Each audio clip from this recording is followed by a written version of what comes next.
Jóvenes. Buenos días. ¿Qué tal, Yarelis? Buenos Hola, días. profe. Hola, Alexandra, buenos días.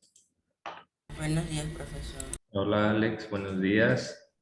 Buenos días, profesor. ¿Qué tal, David? Buenos días. Profesor. Buenos días, Lucero. Muy bien, mis queridos jóvenes. Buenos días. Buenos días con todos, bienvenidos. Vamos a... Buenos días, profe. Buenos días, Dayana. Bien, jóvenes, tengan la bondad de encender la cámara. Buenos días, Thais. Enciendan la cámara, por favor. Vamos a comenzar tomando asistencia. Entonces, atentos a la lista para que nadie se quede con falta, ¿sí? Matthew Álvarez. Presente. Listo. Mardoqueo Álvarez. Ya, listo. Seguimos con Luis Bernardino. Presente. Listo, Lucel Camposano. Presente. Listo, Damaris Carrillo. Listo, Víctor Coveña. Presente. Brittany de la Cruz. Brittany de la Cruz. Mande, profe. Ya, listo. Su cámara, por favor, Brittany. Sí, profe, un ratito, ya la prendo. ¿Cómo? Escríbame un mensajito aquí en el chat de Zoom porque no le logro escuchar bien. Ya, seguimos. Michelle Germán. Presente. Listo. Profe, se saltó mi nombre, Faría. Ah, sí, perdón. María Gabriela Farías, presente ya. Muy bien. Marisol Guamán. Presente. Listo. María Lino. Presente. Anaí Medina. Presente. Víctor Orrala. Presente. Cindy Palacios. Presente. Alexandra Paladines. Presente. Thais Parra. Presente. David Parrales. Presente. Elena Prieto. Presente. Mía Prieto. Presente. Dave Kimin. Presente. Hilary Riera. Presente. Carlos Ronquillo. Presente. Bruce Sánchez. Bruce Sánchez. Presente. Listo. Dayana Sánchez. Presente. Listo. Samuel Solórzano. Presente. Ya, listo. Camila Suárez. Presente. Listo. David Torres. Presente. Jean-Pierre Vázquez. Presente. Alan Vera. Alan Vera. Ha faltado, ¿no? Alan Vera. Ok, Alan Vera ha faltado. Valeria Vera. Profe le dijo presente, Lambera. Sí dijo presente, pero no le escuché. ¿Dónde está Alan Vera? A ver, levante la mano. Levante la manito con el emoticón. A ver, pulgar arriba. ¿Dónde está Alan Vera? No, no lo veo. No, no levanta la mano. Alan, levanta la mano.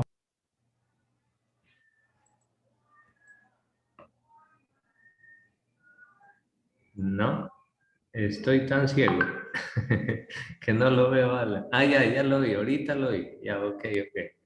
Ya, gracias, Alan. Y gracias a la compañera o compañero que mencionó. Muy bien. Valeria Vera, listo. Daniel Yagual. Presente. Heidi Yagual. Presente. Alex Reyes. Alex Reyes. Alex Reyes ha faltado. Entonces, Dayana Moncayo. Presente. Ashley Fernández. Presente. Diogo López.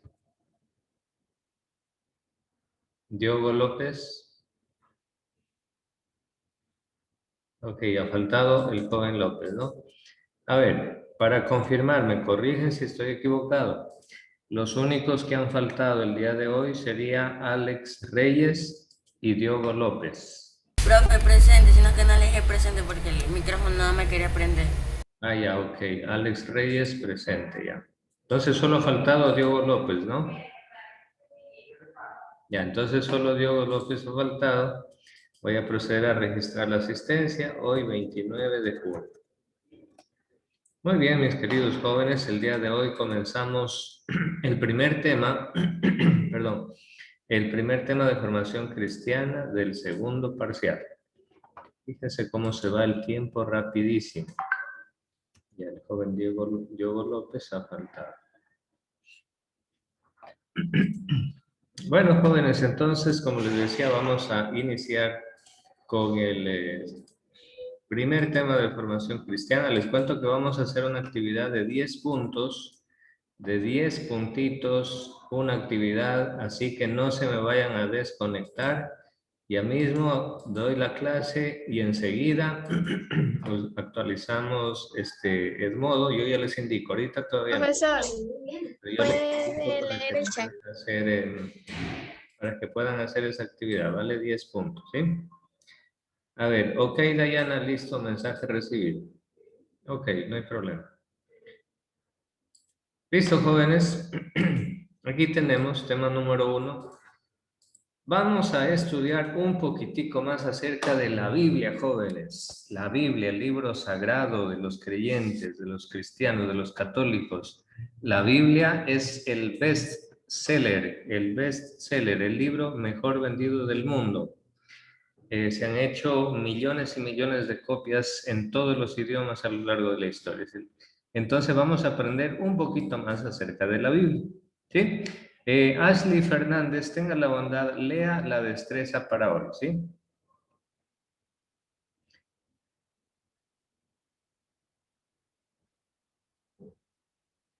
El micrófono, Ashley, active el micrófono. Ya.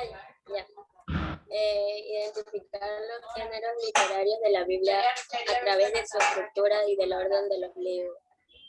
Espiritualidad nazarena, subtema una comunidad en Cristo. Eso, muchas gracias, Ashley, muy amable. Bueno, jóvenes, ahí tenemos la destreza para hoy será identificar algunos géneros literarios que encontramos en la Biblia. ¿Sí? A ver, listo, mensaje recibido, Cindy Palacios. Ok, jóvenes, dicho esto, a ver, atención a este cuadrito, jóvenes, que de aquí van a salir algunas preguntas del trabajito que ustedes van a resolver. Entonces, muy atentos, miren bien este mapa conceptual. La Biblia es un conjunto de libros. Está formada en total por 73 libros. Estamos hablando de la Biblia católica, ¿no? Porque la Biblia cristiana evangélica tiene un poquito menos de libros. Pero bueno, en este caso nos referimos a la Biblia católica, que en total tiene 73 libros. Acuérdense, el 7 con el 3, 73 libros en total, desde el Génesis hasta el Apocalipsis. Listo. Segundo punto importante, la Biblia se divide en dos grandes partes. Y Arelis Prieto, ¿cuáles son esas dos grandes partes que tiene la Biblia? Antiguo Testamento y Nuevo Testamento. Bien, Yarelis, exactamente. La Biblia tiene dos partes muy grandes que se llaman Antiguo Testamento y Nuevo Testamento. ¿Cuál de los dos tiene más cantidad de libros? Pues el Antiguo Testamento. Miren ahí, dice, formado por 46 libros. En cambio, el Nuevo Testamento tiene menos cantidad de libros, ya que solo tiene 27 libros.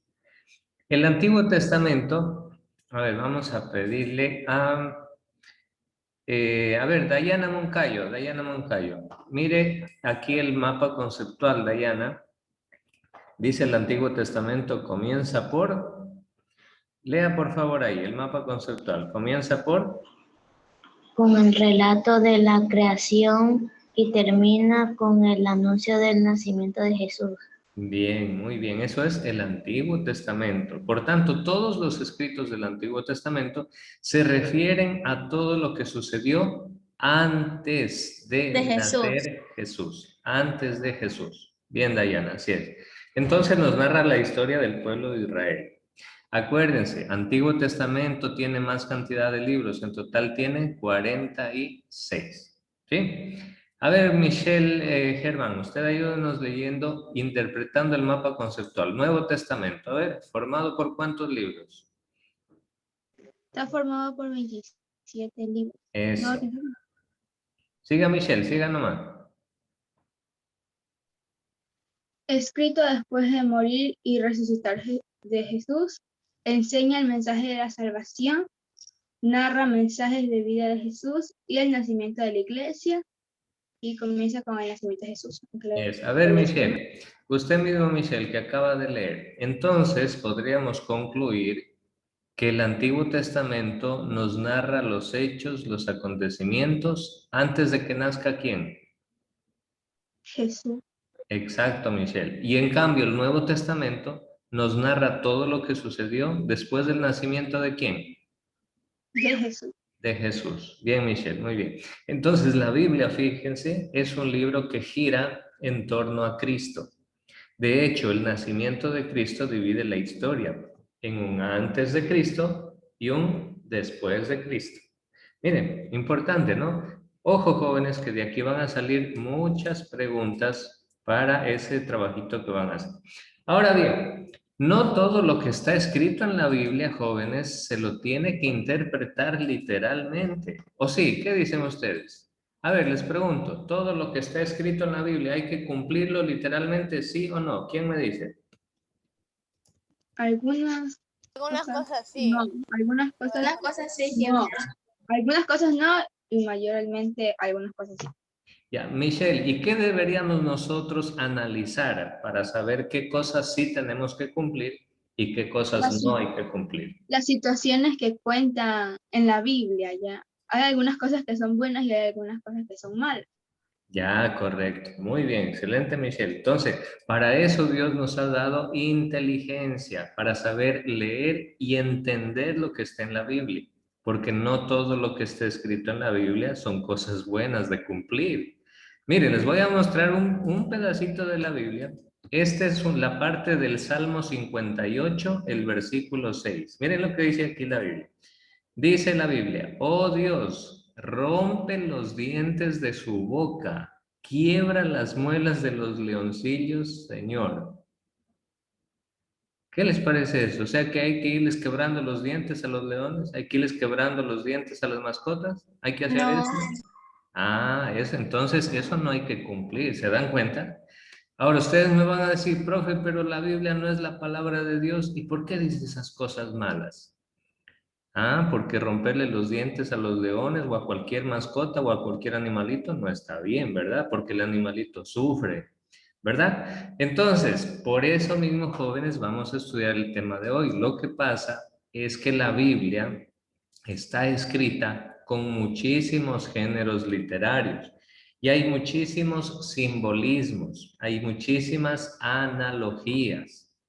Entonces, por esa razón, mis queridos jóvenes, no todo lo que está escrito en la Biblia se lo puede ni se lo debe tomar al pie de la letra. No, jóvenes, no tenemos que caer en ese fanatismo, no, porque tenemos que entender las cosas bien. Y para eso hay que saber que la Biblia tiene géneros literarios, ¿sí? Muy bien, a ver, vamos a pedirle aquí vamos a ver, a Matthew Álvarez. A ver, Matthew, lea por favor. ¿Qué son los géneros literarios, Matthew?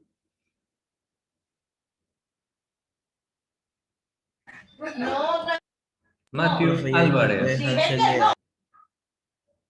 Matthew Álvarez, creo que no me escucha, Matthew.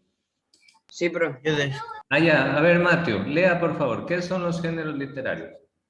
En la Biblia hay muchos géneros literarios, o sea, maneras especiales de decir las cosas y de narrar los acontecimientos. Y es muy importante conocer en qué género literario está escrito un pasaje de la Biblia para entender qué es lo que allí el autor quería decir y significa. Correcto. Entonces, como dice ahí, los géneros literarios son formas, o como dice ahí, maneras especiales de decir las cosas. Simplemente esos son los géneros literarios, ¿sí? Entonces, por esa razón, es importante tomar en cuenta cuáles serán esos géneros literarios que tiene la Biblia, para de acuerdo a eso saber entender. Jóvenes, la Biblia no es un libro de ciencia, no. En la Biblia no hay verdades científicas, no, porque la Biblia no es un libro de matemáticas, no es un libro de química, de biología, no. La Biblia no es un libro de ciencia. En la Biblia simplemente están contenidos muchos mensajes positivos que nos sirven para vivir de la mejor manera posible, que nos sirven para fomentar ese apego a Dios, a la religión y para tratar de vivir bien. Sí, la Biblia sí da buenos consejos, hay cosas buenas, hay cosas positivas en la Biblia, pero no vamos a encontrar ahí verdades científicas. Fíjense que hay personas que creen que la historia del universo es igualito a como está contado en la Biblia. La Biblia dice que Dios creó todas las cosas ¿en cuántos días? En 7 días, ¿verdad? Y que en un día creó la luz y las tinieblas, al segundo día creó el planeta, al tercer día creó las plantas, al cuarto día los animales y así. Y piensan mucha gente que eso hay que tomarlo literalmente. Y no es así. No es así, simplemente esas narraciones son muy simbólicas, que tratan de dar una explicación mitológica al origen del universo y al origen del hombre, pero no hay que entenderlas al pie de la letra. Entonces, por eso, vamos a ver de qué se tratan estos géneros literarios. Primer género literario, jóvenes. Ahí tenemos el género histórico. Hay algunas partes de la Biblia que sí tiene acontecimientos históricos que se pueden comprobar. Y ustedes me van a decir, ¿y cómo se comprueban, profe? Si no había alguien que vaya narrando, ni nadie ha sobrevivido desde que comenzó a escribirse la Biblia para que diga que esos acontecimientos son ciertos. Pues sí, es verdad, pero resulta que en muchas otras culturas, muchos reinos e imperios de la antigüedad graban y han guardado, han codificado en sus lenguajes, en papiros, en cuevas, en las pirámides de Egipto mismo, a través de sus jeroglíficos, han codificado y han guardado ahí acontecimientos importantes de la historia de la humanidad que coinciden con lo que narra la Biblia. Entonces, cuando se trata de esas situaciones, estamos hablando del género histórico. Los libros históricos tienen su clásico lenguaje narrativo, conciso, lineal, con largas digresiones y a veces reducido a lista de nombres.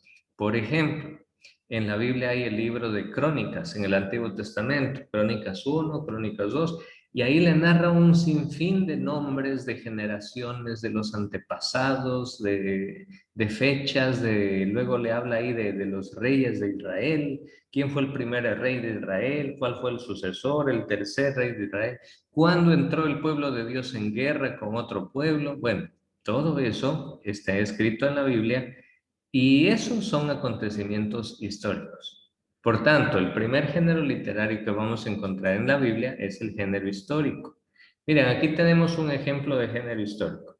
Dice el Evangelio de Mateo: por aquellos días aparece Juan el Bautista proclamando en el desierto de Judea: convertíos, porque ha llegado el reino de los cielos.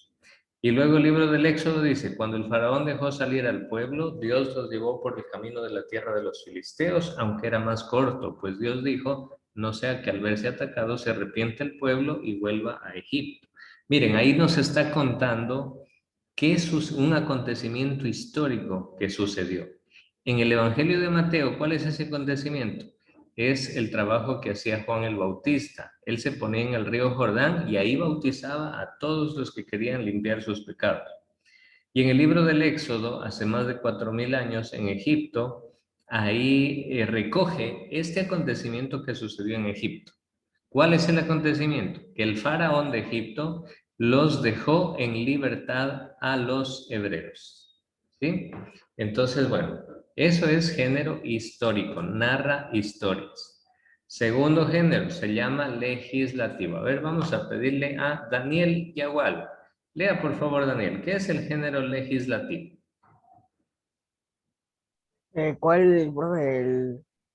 El género legislativo, ajá. Textos que recogen normas o costumbres por las que regía el pueblo.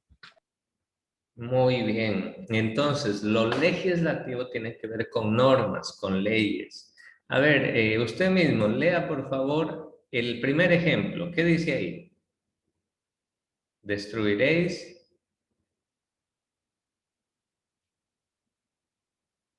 A ver, usted ayúdenos, Lucet Camposano, por favor. Lea el primer ejemplo.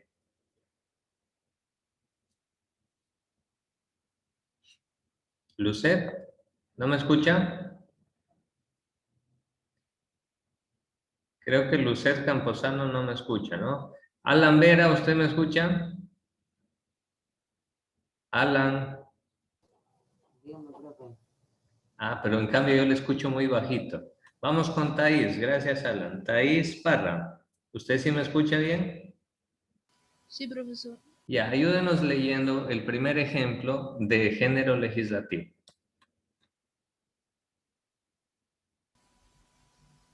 Destruiréis todos los lugares en los que las naciones que vais a despojar dan culto a sus dioses, en las montañas, en los collados y bajo los árboles frondosos. Muy bien, gracias, Thaís. Entonces, como nos damos cuenta, lo legislativo significa normas, leyes. Ahí están los 10 mandamientos, son leyes. Entonces, la Biblia tiene el género legislativo. Siguiente género, ya van dos, género histórico, género legislativo, ahora viene el género profético. ¿Qué significa el género profético? Que revela la existencia de un mensajero que habla a los hombres en nombre de Dios. Ese es un profeta. Un profeta es una persona que habla en nombre de Dios. Y el profeta muchas veces habla con palabras fuertes para denunciar, para echarle en la cara al pueblo sus pecados. Entonces, bueno, ese es otro género, ¿sí? El género profético. El profeta se vale de la acción simbólica, de la denuncia, anuncio, aviso, de la amenaza, de las visiones, oráculos, confesiones, etc. Los libros proféticos tienen su peculiar lenguaje simbólico, elocuente, patético, recio, visionario. Ejemplos de profetas: Isaías, Jeremías, hay otros, Ezequiel, por ejemplo, y muchos otros. Hay los profetas mayores, los profetas menores, todos ellos son parte del grupo de los profetas. Por ejemplo, dice: escucha cielo, atiende tierra, que hable el Señor. Miren, ahí la persona que escribió esto es un profeta. ¿Cómo se da cuenta usted? Porque está hablando no en nombre propio, sino que está hablando en nombre del Señor. ¿Cuál Señor? Miller y Riera, ¿cuál Señor será? ¿El Señor de la tienda o el Señor nuestro Dios? El Señor nuestro Dios. Eso, Milari, muy bien. El profeta habla en el nombre del Señor nuestro Dios. Muy bien. Seguimos, género profético. Atentos, primero era el género histórico, luego el género legislativo. ¿Qué más? Ahora el género Profético. profético. Ya van 3. O nos falta, ya, van 3, ¿no? Seguimos. Siguiente género, lírico. El género lírico expresa sentimientos y vivencias internas, expresa pasión, expresa amor. Lo lírico tiene que ver con las poesías. Por ejemplo, hay el libro del Cantar de los Cantares y habla del enamoramiento de una pareja. Y esa pareja se lo toma en un sentido de profecía también, como la unión de Cristo, que viene a ser representado por el novio, y la iglesia, que viene a ser representada por la novia. Entonces ahí hay una analogía, hay una comparación. El novio es Cristo y la novia es la iglesia. Y al fin del mundo se van a juntar y se van a casar el novio y la novia, es decir, Cristo y la iglesia se van a volver a unir para siempre. ¿Sí? Entonces, esos ejemplos de oraciones, de alabanzas, de poesías, están en los salmos, están en las oraciones. Y eso se llama género lírico. ¿Sí? Por ejemplo, el Salmo 23 dice, qué bonito, ese salmo se llama el Salmo del Buen Pastor. Y dice, en prados de hierba fresca me hace reposar. Son palabras bonitas, pero hay que entenderlas porque esto es una poesía. No porque Dios quiere que vayamos a comer hierba fresca. No, nosotros los seres humanos no comemos hierba fresca. Pero ¿por qué ahí dice que nos hace reposar en hierba fresca? Es para darnos a entender que nosotros somos como las ovejitas de Dios y Dios es el buen pastor que nos lleva a comer hierba fresca. Pero no porque comemos literal hierba fresca. Bueno, cuando comemos verdura, pero ese es otro tipo de cosa. No es la hierba del campo, ¿verdad? El césped de un campo. Ok, género lírico. Acuérdense, a ver, ¿cuál era el primero? Género histórico. Segundo, ¿cuál era? Género Legislativo. bien, legislativo. Tercero, Profético. profético. Cuarto, Lírico. el lírico. Muy bien, excelente. Luego, siguiente, tenemos el género, dice aquí, género sapiencial. La palabra sapiencial viene de sabiduría. Hay muchos libros en la Biblia que tienen refranes y sentencias y enseñanzas de mucha sabiduría. Bueno, pues esos textos o esos pasajes se pertenecen al género sapiencial. Son narraciones, son sentencias que comunican experiencias de vida y una gran sabiduría para vivir bien. ¿Sí? Ahí tenemos, por ejemplo, los libros de los Proverbios, el libro de Sabiduría, el libro de Job, el libro de Eclesiastés, el libro de Eclesiástico o Sirácides, también es otro libro sapiencial. Entonces hay muchos libros sapienciales. ¿Qué quiere decir? Que nos enseñan sabiduría para vivir bien, para vivir mejor. Y ahí tenemos, miren, unos ejemplos. Miren este ejemplo del libro de Proverbios. Dice, el hierro con el hierro se afila, el hombre con el roce con su prójimo. ¿Qué quiere decir? Esto tiene mucha sabiduría, pero hay que saberlo entender, jóvenes. ¿Qué quiere decir que el hierro con el hierro se afila y el hombre con el roce con su prójimo? Quiere decir que en el contacto, en la relación con las demás personas, nosotros vamos adquiriendo habilidades sociales, nosotros vamos adquiriendo habilidades para la vida y eso va moldeando nuestra persona. Eso quiere decir que nos afilamos. ¿Sí? Entonces eso es el género sapiencial. Muy bien. Luego tenemos el género epistolar. Siguiente, epistolar. La palabra epístola bien, no es de pistola, de una ametralladora. No se confundan. El género epistolar son escritos, son cartas enviadas por un hombre de Dios a un grupo de personas creyentes. Por ejemplo, en el Nuevo Testamento, el que más escribió cartas a los creyentes se llamó San Pablo. San Pablo escribió cerca de 14 cartas y todas están escritas en el Nuevo Testamento. Si ustedes van al Nuevo Testamento, después del libro de los Hechos de los Apóstoles, ustedes van a encontrar carta de San Pablo a los romanos, de San Pablo a los corintios, primera parte, de San Pablo a los corintios, segunda parte, la carta a los efesios, la carta a los gálatas, la carta a Tito, la carta a Timoteo.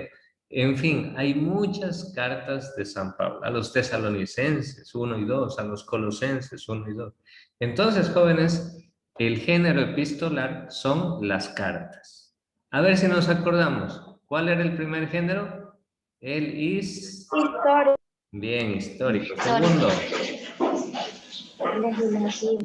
Legislativo. Tercero. Profético. Profético. Cuarto. Lírico. Lírico. Bien. 5. Sapiencial. Sapiencial. Y 6. Epistolar, muy bien. El epistolar tiene que ver con las cartas, cartas que son escritas a otra persona. Muy bien.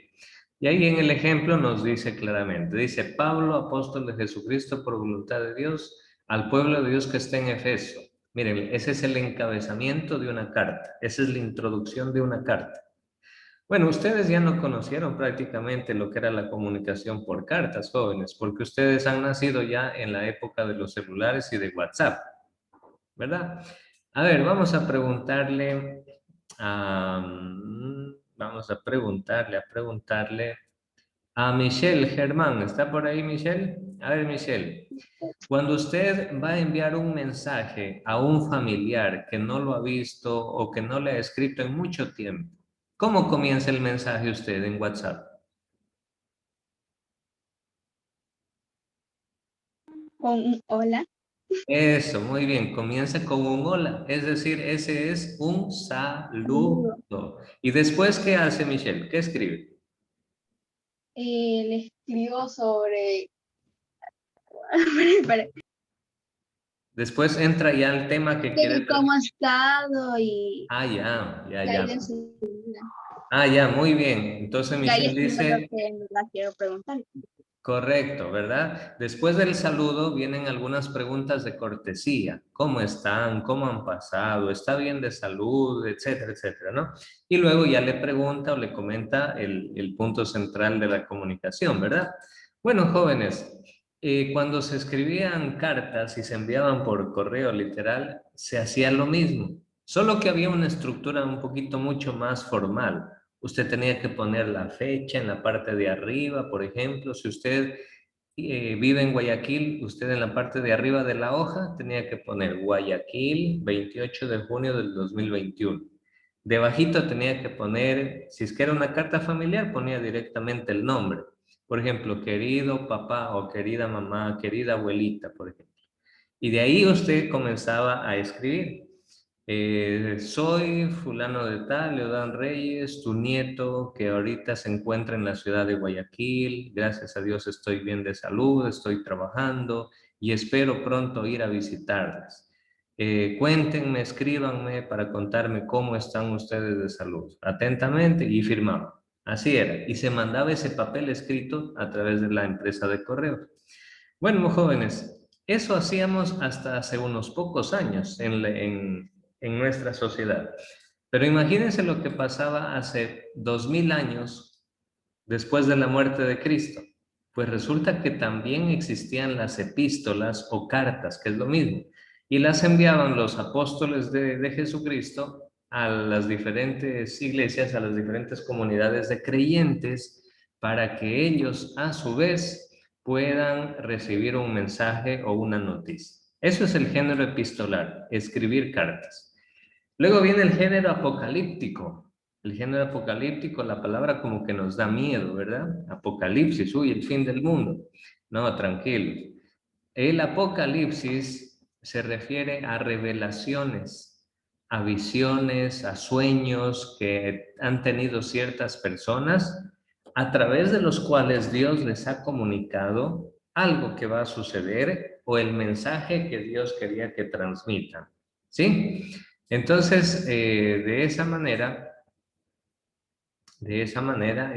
funciona el género apocalíptico.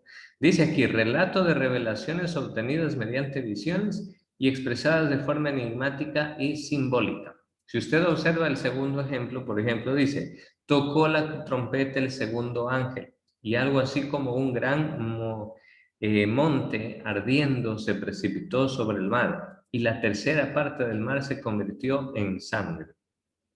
Entonces, ¿qué quiere decir estos términos que parecen términos de destrucción, de muerte, del fin del mundo? Simplemente lo que quiere decir es de que Dios, a través del ángel, ese ángel pueden ser los profetas, los sacerdotes, los catequistas que nos hablan, que nos advierten, que nos dicen, oigan, eso de ahí está mal, no hagan eso, el mundo los quiere llevar por el camino del mal, no vayan detrás de eso. Entonces, es un simbolismo, es una revelación. ¿Sí? Entonces el género apocalíptico habla de sueños, de revelaciones, para comunicar un mensaje de Dios. ¿Sí? Muy bien, jóvenes. Y para terminar, pues bueno, aquí tenemos un pequeño tema de lo que es la espiritualidad nazarena que nos dice una comunidad en Cristo. Los primeros apóstoles de Dios, dice el libro de Hechos de los Apóstoles, capítulo 2, versículo 42, que esos apóstoles acudían asiduamente. ¿Qué quiere decir asiduamente? Quiere decir sin descanso, continuamente. ¿A dónde acudían? A escuchar la enseñanza de los apóstoles, a recibir la Sagrada Comunión, a la fracción del pan y a las oraciones. La comunión es la hostia pequeñita, blanquita, ¿no? Pero la fracción del pan es porque antiguamente, cuando recién estaba comenzando la Iglesia Católica, los católicos se reunían en las casas de entre ellos, no solo para recibir la enseñanza de los apóstoles y la comunión, sino que también compartían la comida. Hacían una buena comidita, les invitaban a todos y todo el mundo contento se sentaba a comer. Entonces, eso significa. Y bueno, esto es parte de la espiritualidad nazarena de las hermanas dominicas de Nuestra Señora de Nazaret. ¿Sí? Muy bien. Y finalmente, aquí tenemos algunas características de pronto de cómo la iglesia es una comunidad que trata de ayudar y de servir al mundo. Miren el gráfico, el que está ahí con techito rojo, eso simboliza a la iglesia católica. Y miren, le está lavando los pies, ¿a quién? Al planeta, al mundo. Es decir, la iglesia católica está para servir, está para lavar los pies al mundo, para servir al mundo, para ayudar al mundo. A veces el mundo, la sociedad, las personas están cansadas y ahí está la Iglesia Católica siempre para ayudarlas. ¿Sí? Muy bien, jóvenes. Entonces, bueno, vamos a volvernos a conectar enseguida para ya hacer un pequeño refuerzo de lo que hemos visto hasta ahorita y enseguida van a hacer la actividad que vale 10 puntos. Así que prohibido retirarse, no se me vayan a escapar porque ya mismo van a hacer la actividad, ¿ok? Nos volvemos a conectar, mis queridos jóvenes, enseguida. ¿Listo? Vámonos.